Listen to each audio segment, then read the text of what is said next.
আওয়ামী লীগকে নিষিদ্ধ করতে হবে এবং আওয়ামী লীগকে নিষিদ্ধ না করলে এই সরকারকে আমরা নিষিদ্ধ করব। কারণ এই সরকারকে গত 9 মাসে এই উপদেষ্টা পরিষদ গণহত্যার বিচার, দেশে স্থিতিশীলতা আনয়ন এবং রাষ্ট্র সংস্কার সহ কার্যকর পদক্ষেপ গ্রহণে ব্যর্থতার পরিচয় দিয়েছে। তাদের মধ্যে আপোষকামী মনোভাব তৈরি হয়েছে।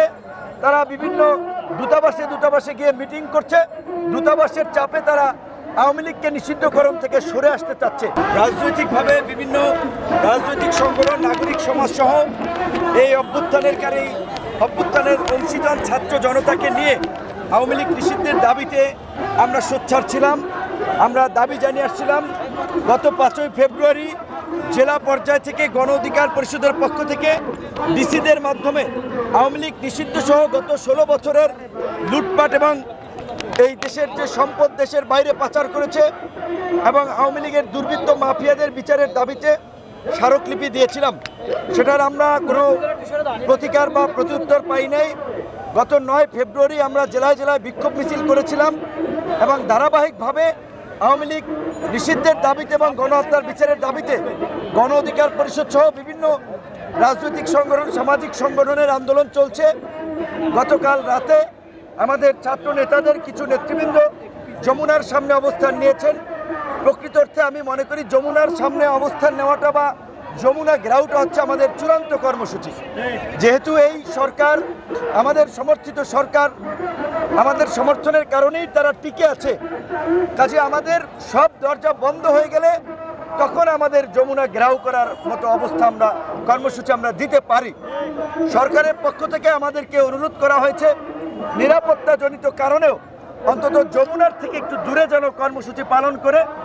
তো আমরা আজকে এই জুম্মার নামাজের পরে এই পল্টন মোড়ে গণ অধিকার পরিষদের ঢাকা মহানগরের দক্ষিণের নেতৃবৃন্দ এই গণহত্যার বিচারের দাবিতে তারা অবস্থান নিয়েছে এবং এখান থেকে পরিষ্কার তারা দাবি করছে যে এই গণহত্যার সাথে জড়িত আওয়ামী লীগ এবং তার দোসরদেরকে বিচারের আওতায় আনতে হবে এবং বিচার না হওয়া পর্যন্ত আওয়ামী লীগের রাজনৈতিক কর্মকাণ্ড নিষিদ্ধ করতে হবে। এবং একই সাথে আমরা যেটা দেখেছি গত 9 মাসে এই উপদেষ্টা পরিষদ গণহত্যার বিচার, দেশে স্থিতিশীলতা আনয়ন এবং রাষ্ট্র সংস্কার সহ কার্যকর পদক্ষেপ গ্রহণে ব্যর্থতার পরিচয় দিয়েছে। তাদের মধ্যে আপোষকামী মনোভাব তৈরি হয়েছে। তারা বিভিন্ন দূতাবাসে গিয়ে মিটিং করছে। দূতাবাসের চাপে তারা আওয়ামী লীগকে নিষিদ্ধকরণ থেকে সরে আসতে চাচ্ছে। সেই কারণে আমরা বলছি যে এই অভ্যুত্থানের অংশীজনদেরকে নিয়ে এই উপদেষ্টা পরিষদেরও পুনর্গঠন করতে হবে। এই অন্তর্বর্তীকালীন সরকারকে জাতীয় সরকারের রূপ দিতে হবে এবং এই জাতীয় সরকারের রূপ দিয়েই এই গণহত্যার বিচার, গণহত্যাকারী রাজনৈতিক দলকে নিষিদ্ধ এবং রাষ্ট্র সংস্কার করতে হবে। যেহেতু ছাত্র নেতৃবৃন্দ শুধুমাত্র গণহত্যার বিচার মানে আওয়ামী লীগকে নিষিদ্ধের দাবি করছে, সেই কারণে আমরা একত্রে কর্মসূচি পালন করছি না। আমাদের যেহেতু একেবারেই আগস্টের পর থেকেই আমাদের দুটো দাবি পরিষ্কার, গণহত্যার বিচার, গণহত্যাকারীদেরকে নিষিদ্ধ করা এবং একটা জাতীয় সরকার গঠন করা।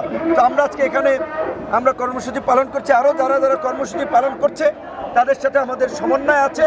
আমরা সকল রাজনৈতিক দলকে রাজপথে নেমে আসার আহ্বান জানিয়েছি এবং সরকারের সুস্পষ্ট রূপরেখা, আওয়ামী লীগ নিষিদ্ধের রূপরেখা ছাড়া এই অবরোধ এবং আন্দোলন আমরা আর থামাবো না।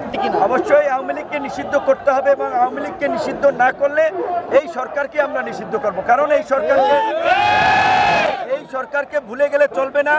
এই জুলাই আন্দোলনে এই দেশের এই লড়াকু ছাত্র জনতা জীবন দিয়েছে, রক্ত দিয়েছে, সংগ্রাম করেছে, তাদেরকে উপদেষ্টার পদে বসিয়েছে।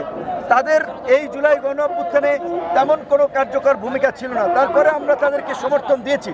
কাজেই তারা যদি সেই জুলাইয়ের আন্দোলনের অভ্যুত্থানের চেতনাকে ধারণ না করে তারা যদি এই বিদেশি আপনার দূতাবাসের পরামর্শে আওয়ামী লীগকে রাজনীতিতে পুনর্বাসনের চেষ্টা করে, তাহলে এই দেশের জনগণ তাদের বিরুদ্ধে দাঁড়াবে এবং প্রয়োজনে আবার নতুন করে উপদেষ্টা পরিষদ পুনর্গঠন এবং অন্তর্বর্তীকালীন সরকার গঠন করবে।